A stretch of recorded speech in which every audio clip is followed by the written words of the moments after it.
बिस्मिल्लाहिर्रहमानिर्रहीम। Dubai international public school and college Mansehra, class 10th, subject biology, chapter homeostasis, topic introduction of homeostasis and homeostasis in plants. First of all we discuss about the word homeostasis. Homeostasis जो word है वो दो word से derive हुआ है, that is homeo and stasis. Homeo mean home and stasis mean maintain. ठीक है, यानी कि हम लोग अपने घर की अगर बात करें तो हमारा घर भी अगर गंदा हो जाए या कोई भी डिस्टर्बेंस आ जाती है, कोई प्रॉब्लम हो जाती है हमारे घर में, तो हम अपने घर को भी क्या रखते हैं, मेंटेन रखते हैं। इसी तरह से हम बात करते हैं maintenance of internal environment constant from the harmful fluctuations in external environment. ठीक है, एक्सटर्नल एनवायरनमेंट में अगर कोई हार्मफुल फ्लक्चुएशंस आ जाती हैं, चेंजेस आ जाती हैं, तो सेल के अंदर का जो चाहे वो टेम्परेचर है, चाहे वो वाटर कंसंट्रेशन है, उसको क्या रखना, कांस्टेंट रखना। ठीक है, that is known as homeostasis. Same as like cell, plant cell हो या एनिमल सेल हो, maintain their internal environment from harmful fluctuations. If there are changes occur outside the cell, then internal environment get also changed to maintain its internal environment। ठीक है, cell के अंदर की internal environment external fluctuation से उसको constant रखना, that is known as homeostasis. Last में आपको एक सेल बना दिखाई दे रहा है, उसकी इंटरनल एनवायरनमेंट और एक्सटर्नल एनवायरनमेंट आपको शो हो रही है। नेक्स्ट हम देखते हैं कंपोनेंट्स ऑफ इंटरनल एनवायरनमेंट। अब कंपोनेंट्स की अगर हम बात करें तो हम कहते हैं there are of different components of internal environment which are readily affected by the fluctuation in an external environment, that is temperature, water and solutes and waste material। अब टेम्परेचर जो सेल के अंदर मेंटेन रखता है, that process is known as thermoregulation. Water और solutes की amount को जो मेंटेन रखता है सेल के अंदर, that process is known as osmoregulation. और वेस्ट मटेरियल की जो एक्सक्रीशन होती है, रिमूवल ऑफ वेस्ट मटेरियल जो प्रोसेस होता है, that is known as excretion. ठीक है, इसी तरह से अगर हम बात करते हैं सेलुलर रिस्पायरेशन डे टाइम में जो होती है, उसमें जो कार्बन डाइऑक्साइड बनती है वो वेस्ट तो होती नहीं है, क्योंकि वो यूज़ हो जाती है फोटोसिंथेसिस के प्रोसेस में। क्योंकि फोटोसिंथेसिस का जो प्रोसेस होता है उसके लिए भी कार्बन डाइऑक्साइड का होना बहुत ज़रूरी होता है। इस तरह अगर हम बात करें कि ज़्यादा कार्बन डाइऑक्साइड नहीं बचती, जो बनती है, अब देखें जो कार्बन डाइऑक्साइड बचती है यूज़ होने के बाद, वो क्या हो जाती है, रिलीज़ हो जाती है with the process of diffusion, that is high concentration से लो कंसनट्रेशन में आना। ठीक है, अब क्या होता है, डाइफ्यूजन वो प्रोसेस होता है जिसमें मॉलिक्यूल्स हाई कंसनट्रेशन से लो कंसनट्रेशन में जाते हैं। अब क्या होती है, कार्बन डाइऑक्साइड लो होती है, ठीक है, प्लांट्स के अंदर बहुत कम अमाउंट में बचती है, तो वो वहाँ से क्या हो जाती है, मूव कर जाती है एक्सटर्नल एनवायरनमेंट में। अगर हम बात करें रूट्स की, तो उसके लेवल पर जाकर कार्बन डाइऑक्साइड क्या हो जाती है, रिमूव हो जाती है। ऑक्सीजन की बात करें तो ये मेसोफिल सेल्स में बन रही होती है। फोटोसिंथेसिस के दौरान जितनी अमाउंट में वो चाहिए होती है ऑक्सीजन, वो यूज़ हो जाती है, और जो एक्स्ट्रा ऑक्सीजन होती है वो क्या हो जाती है, रिमूव हो जाती है स्टोमेटा से। ठीक है, नेक्स्ट हम देखते हैं होम्योस्टेसिस इन प्लांट्स। प्लांट्स में थोड़ा बहुत मैंने आपको इंट्रोडक्शन तो दे दिया। How to balance the body temperature. ठीक है, बॉडी टेम्परेचर कैसे मेंटेन होता है, बैलेंस होता है। How to balance the water and salt concentration in plants, कैसे सॉल्ट्स का और वाटर की कंसंट्रेशन कैसे बैलेंस रहती है in plants. When we study about homeostasis mechanism, अगर प्लांट्स में हम होम्योस्टेसिस मैकेनिज्म की बात करें, so firstly we discuss about the removal of carbon dioxide and oxygen, जो कि मैंने अभी आपको बता दिया। In plants 3 mechanism are work together. ठीक है, अब क्या होते हैं, प्लांट्स में 3 मैकेनिज्म वर्क कर रहे होते हैं, that is photosynthesis, cellular respiration and transpiration. अब ये तीनों प्रोसेस जब वर्क कर रहे होते हैं, तो फोटोसिंथेसिस का आपको पता है कि फोटोसिंथेसिस के प्रोसेस में क्या होता है, फूड बनती है और रिमूवल ऑफ ऑक्सीजन होती है। सेलुलर रेस्पिरेशन का आपको पता है कि कार्बन डाइऑक्साइड अंदर आती है और ऑक्सीजन क्या होती है, वहाँ से रिमूव होती है। और ट्रांसपायरेशन का आपको पता है कि इसमें क्या होता है, रिमूवल ऑफ वाटर होता है। ठीक है, एक्स्ट्रा वाटर जो होता है वो रिमूव हो जाता है प्लांट की बॉडी से। नेक्स्ट हम देखते हैं एक्सक्रीशन इन प्लांट्स पे जाने से पहले हम ऑस्मोटिक एडजस्टमेंट देखते हैं प्लांट्स में। जैसे कि आपकी बुक में ऑस्मोटिक एडजस्टमेंट जो है प्लांट्स में, ऑस्मो रेगुलेशन, वो पहले बताई गई है। यहाँ पे हम लोग ट्रांसपायरेशन का प्रोसेस, फर्स्टली पहले हम लोग यहाँ पे ट्रांसपायरेशन डिस्कस कर लेते हैं।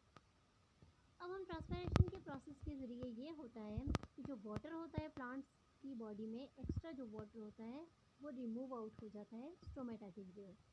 अब डे टाइम में तो ट्रांसपायरेशन होती रहती है, अगर नाइट टाइम की बात करें तो रात के वक्त जो ट्रांसपायरेशन का प्रोसेस होता है थोड़ा कम हो जाता है, क्योंकि स्टोमेटा क्या हो जाते हैं, क्लोज हो जाते हैं। इस दौरान अक्सर ये भी होता है कि सॉइल जो होती है प्लांट्स की, इस जगह पर वाटर कांस्टेंट बहुत ज़्यादा होते हैं या पानी की मिकदार बहुत ज़्यादा होती है। रूट्स के ज़रिए क्या होता है, वाटर मूव करता है अपवर्ड और जाकर फिर स्टोर हो जाता है जाइलम वेसल्स में। अब जब एक्स्ट्रा वाटर हो जाता है वो प्लांट से बाहर निकलना शुरू हो जाता है, ठीक है। अब प्लांट्स जो उनकी नीड होती है वो तो वो यूटिलाइज कर लेते हैं, बट जो एक्स्ट्रा हो जाता है वो क्या होता है, प्लांट से बाहर निकलना स्टार्ट हो जाता है। लीव्स के एंड्स पे जैसे कि आना स्टार्ट हो जाता है। जैसे कि हम लोग एक्सक्रीशन इन प्लांट्स की बात कर रहे हैं तो हम जानते हैं कि प्लांट्स में क्या होती है, लेंटिक्यूलर ट्रांसपायरेशन भी होती है और स्टोमेटल ट्रांसपायरेशन भी होती है और क्यूटिक्यूलर ट्रांसपायरेशन भी होती है, और सबसे ज़्यादा जो ट्रांसपायरेशन होती है वो थ्रू स्टोमेटल ट्रांसपायरेशन होती है, ठीक है। ये पिक्चर आपकी बुक से ली गई है। अब इसमें एक्सक्रीशन ऑफ कार्बन डाइऑक्साइड और ऑक्सीजन की भी बात की गई है। ऑक्सीजन भी एक्सक्रीट होती है बॉडी से और कार्बन डाइऑक्साइड भी एक्सक्रीट होती है स्मॉल अमाउंट में नाइट टाइम पे। अब इसमें ऐसा होता है कि ट्रांसपायरेशन के प्रोसेस में वाटर जो ज़्यादा हो जाता है प्लांट की बॉडी में वो रिमूव आउट हो जाता है स्टोमेटा के थ्रू या क्यूटिकुलर ट्रांसपायरेशन के थ्रू या लेंटिक्यूलर ट्रांसपायरेशन के थ्रू, ठीक है। अब जो हम बात कर रहे हैं कि लीव्स के एंड पे जो ड्रॉप्स की फॉर्म में आ जाती हैं, जो वाटर निकलना स्टार्ट हो जाता है, that is known as guttation, ठीक है। That is known as guttation. Transpiration का तो अभी मैंने आपको बताया, प्रीवियस स्लाइड में हम लोगों ने देखा था स्टोमेटल ट्रांसपायरेशन है या फिर क्यूटिकुलर ट्रांसपायरेशन वगैरह है। अब यहाँ पे हम लोग देखते हैं ग्यूटेशन। अब ग्यूटेशन में ये पिक्चर आपको इस पिक्चर में क्लियर हो रहा है कि ग्यूटेशन क्या होता है। लीव्स के एंड पे, एजेस पे जो ड्रॉप की फॉर्म में वाटर निकलता है उसको कहते हैं ग्यूटेशन। अब एक बात है कि ड्यू या ग्यूटेशन क्या होता है। ड्यू जो होता है वो एटमॉस्फेरिक चेंजेस की वजह से प्लांट्स के लीव्स पर अपीयर होती है। इसके अलावा जो ग्यूटेशन हुए वो क्या होती है, रिमूवल ऑफ वाटर होती है। प्लांट से जो एक्स्ट्रा वाटर होता है वो रिमूव आउट हो जाता है। अच्छा, नेक्स्ट हम देखते हैं एक्सक्रीशन ऑफ अदर वेस्ट, ठीक है। अदर वेस्ट वगैरह जो होते हैं वो जो एक्सक्रीट होते हैं प्लांट बॉडी से, वो कैसे होते हैं। मोस्टली जो कैल्शियम ऑक्जेलेट होता है in the form of gums, resins etcetera, ये जो आपको दिखाई दे रहे हैं गम्स, रेजन, लेटेक्स वगैरह, ये क्या होते हैं, डिफरेंट किस्म के मेटाबॉलिक वेस्ट होते हैं जो कि प्लांट्स में सर्टेन टाइप ऑफ फ्रूट्स या वेजिटेबल्स जो प्लांट्स होते हैं डिफरेंट किस्म के मेटाबॉलिक वेस्ट अपने अंदर स्टोर करते हैं। अगर हम टोमेटो की बात करें तो इसमें क्रिस्टल्स की फॉर्म में कैल्शियम ऑक्जेलेट पाया जाता है। यही वजह है जिन लोगों को किडनी स्टोन्स वगैरह बहुत ज़्यादा होते हैं उनको इस बात से आगाह किया जाता है कि वो ग्रीन वेजिटेबल्स का इस्तेमाल बहुत कम करें, क्योंकि उनमें क्या होते हैं, कैल्शियम ऑक्जेलेट की अमाउंट बहुत ज़्यादा होती है, रिच होती है, जिसकी वजह से किडनी स्टोन के चांसेस बढ़ जाते हैं। टोमेटो वगैरह की जैसे हम लोगों ने ऊपर एग्जांपल ली, उसमें भी ऐसा ही होता है कि कैल्शियम ऑक्जेलेट की अमाउंट ज़्यादा होती है। कुछ प्लांट्स ऐसे होते हैं जिनके लीव्स येलो हो जाते हैं या शेड ऑफ होना स्टार्ट हो जाते हैं। अब क्या होती है, उसमें मेटाबॉलिक वेस्ट वगैरह जो होते हैं उन प्लांट्स के, अगर उनकी रिमूवल नहीं हो रही होती है तो वो क्या होते हैं, जाके लीव्स में स्टोर होना स्टार्ट हो जाते हैं। जब लीव्स में स्टोर होना स्टार्ट हो जाते हैं तो लीव्स अपना कलर चेंज करना शुरू कर देते हैं, जो कि येलो हो जाते हैं और क्या हो जाते हैं, फॉलिंग हो जाती है उसकी, ठीक है।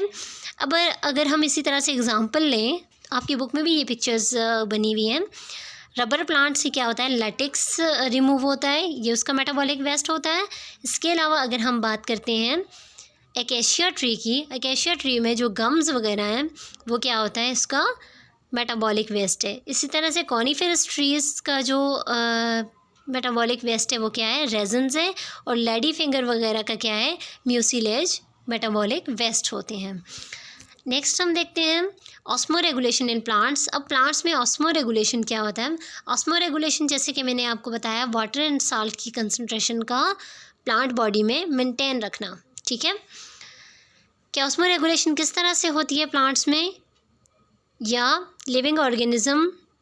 अब देखें जैसे कि हम जाते हैं, ये भी लिविंग ऑर्गेनिजम्स होते हैं प्लांट्स भी, और अर्थ के डिफरेंट रीजन्स में ये होते हैं, पाए जाते हैं। कुछ ऐसे प्लांट्स होते हैं जो खुश्की पर होते हैं और कुछ ऐसे प्लांट्स होते हैं जो बिल्कुल पानी में पाए जाते हैं। जैसे कि यहाँ पे 3 और 4 कैटेगरीज हैं हमारे पास। हाइड्रोफाइट्स जो होते हैं प्लांट्स में, हाइड्रोफाइट्स जो होते हैं ऐसे प्लांट्स होते हैं जो कि वाटर में पाए जाते हैं। ज़ीरोफाइट्स ऐसे प्लांट्स होते हैं जो कि डेजर्ट्स वगैरह में पाए जाते हैं। और हेलोफाइट्स ऐसे प्लांट्स होते हैं जो साल्टी एरियाज़ में पाए जाते हैं, या तो उनकी सॉइल बहुत साल्टी होती है या तो उनका जो एनवायरनमेंट होता है वो बहुत साल्टी होता है, जैसे कि सीवीड्स वगैरह समुंदर में जो प्लांट्स पाए जाते हैं उस तरह से। अब मीज़ोफाइट्स जो होते हैं ये नॉर्मल एरियाज़ में ग्रो करते हैं जहाँ पे ना डेजर्ट होता है, ना इनके राउंड अबाउट पानी होता है, और ना ही कोई साल्टी सॉइल वगैरह होती है, ना साल्टी वाटर होता है, ठीक है। जैसे कि रोज़ प्लांट हमारी अर्थ पे पाया जाता है। अब हाइड्रोफाइट्स की एग्जांपल लें वाटर लिली, और ज़ीरोफाइट्स की एग्जांपल लें कैक्टस वगैरह, और हेलोफाइट्स की एग्जांपल लें सीवीड्स वगैरह, ठीक है। अब अगर हम बात करते हैं कैटेगरीज के लिहाज से हाइड्रोफाइट्स की, तो हाइड्रोफाइट्स ऐसे प्लांट्स होते हैं जिनकी हर तरफ पानी मौजूद होता है, अवेलेबल होता है। ये ज़्यादा से ज़्यादा पानी अपनी बॉडी से बाहर की तरफ निकालते हैं। इसकी वजह ये है कि उनके इर्द गिर्द बहुत ज़्यादा पानी होता है और उनकी बॉडी में पानी को मेंटेन भी करना होता है, ठीक है। दैट्स वाई वो उनको रिमूवल की ज़रूरत होती है। इस वजह से जो उनके लीव्स होते हैं वो बहुत ज़्यादा ब्रॉड होते हैं और उन पर बहुत ज़्यादा अपर सरफेस पे क्या पाए जाते हैं, स्टोमेटा पाए जाते हैं। नेक्स्ट है हमारे पास ज़ीरोफाइट्स। अगर हम देखते हैं तो वाटर की स्टोरेज बहुत ज़्यादा होती है ज़ीरोफाइट्स में। ज़ीरोफाइट्स की जो रूट्स होती हैं वो बहुत ज़्यादा गहराई में गई हुई होती हैं और बहुत ज़्यादा गहराई से वो वाटर को क्या करती हैं, एब्जॉर्ब करती हैं। बहुत ज़्यादा लॉन्ग उनकी रूट्स होती हैं, बहुत नीचे तक गई हुई होती हैं और पानी को एब्जॉर्ब करती हैं। इन प्लांट्स के अंदर कुछ ऐसे स्पेशलाइज्ड पैरेन्काइमा टिश्यूज़ होते हैं जो कि अपने अंदर एक्स्ट्रा अमाउंट वाटर की स्टोर करते हैं, ठीक है। बहुत कम स्टोमेटा, इनके जो लीव्स होते हैं उन पर बहुत ज़्यादा कम स्टोमेटा पाए जाते हैं और उनके जो स्टेम और रूट्स जो होते हैं वो सॉफ्ट होते हैं, कि जो स्टेम और रूट्स जो होती हैं वो क्या होती हैं, बहुत ज़्यादा सॉफ्ट होती हैं। नेक्स्ट हम देखते हैं हेलोफाइट्स। अब हेलोफाइट्स क्या होते हैं, वो प्लांट्स होते हैं जो साल्ट्स में पाए जाते हैं, साल्टी एनवायरनमेंट में पाए जाते हैं। अब ये प्रेजेंट होते हैं सी की एनवायरनमेंट या ओशन वगैरह की एनवायरनमेंट में ये ग्रो कर सकते हैं। इसके अलावा ये ऐसी सॉइल में भी ग्रो कर सकते हैं जिसमें बहुत ज़्यादा साल्ट की अमाउंट बहुत ज़्यादा पाई जाती है। सॉल्ट की कंसंट्रेशन जहाँ बहुत ज़्यादा होती है, जबकि पानी उस लिहाज से उतना ज़्यादा नहीं होता, ठीक है, साल्ट ज़्यादा होता है। अब कराची आप चले जाएं, वहाँ जो समंदर का पानी होता है वो बहुत ज़्यादा खारा होता है, निस्बत उसके कि जो उसमें पानी है वो इतना ज़्यादा नहीं होता जितना उसमें साल्ट्स पाए जाते हैं। यहाँ पे जो सॉल्यूशन है वो क्या हो जाता है, हाइपरटोनिक हो जाता है। इस लिहाज से प्लांट्स को ज़रूरत होती है कि पानी को स्टोर करें, ठीक है, पानी को क्या करते हैं, स्टोर करते हैं। सेल्स के अंदर जो वैक्यूल्स होते हैं जिसके अंदर सेप का रीजन जो होता है उसमें सॉल्ट की कंसंट्रेशन हाई रहती है। प्लांट्स में एक्टिव ट्रांसपोर्ट का जो मैकेनिज़्म होता है वो भी इसी वजह से होता है कि उसके अंदर जो सेल के अंदर का जो इंटरनल एनवायरनमेंट है वो क्या रहे, कांस्टेंट रहे। और जो म्यूज़ोफाइट्स होते हैं वो आप जानते हैं कि ऐसे एरियाज़ में ग्रो करते हैं ना जहाँ पे डेजर्ट होता है और ना बहुत ज़्यादा पानी होता है। नेक्स्ट हम इनकी स्ट्रक्चर्स देखते हैं। म्यूज़ोफाइट में रोज़ प्लांट की, हेलोफाइट्स में सीवीड्स की, हाइड्रोफाइट्स में वाटर लिली की, एंड ज़ीरोफाइट्स में कैक्टस की। आई होप सो आपको आज का लेक्चर समझ आया होगा। Thanks for watching. अल्लाह हाफिज़।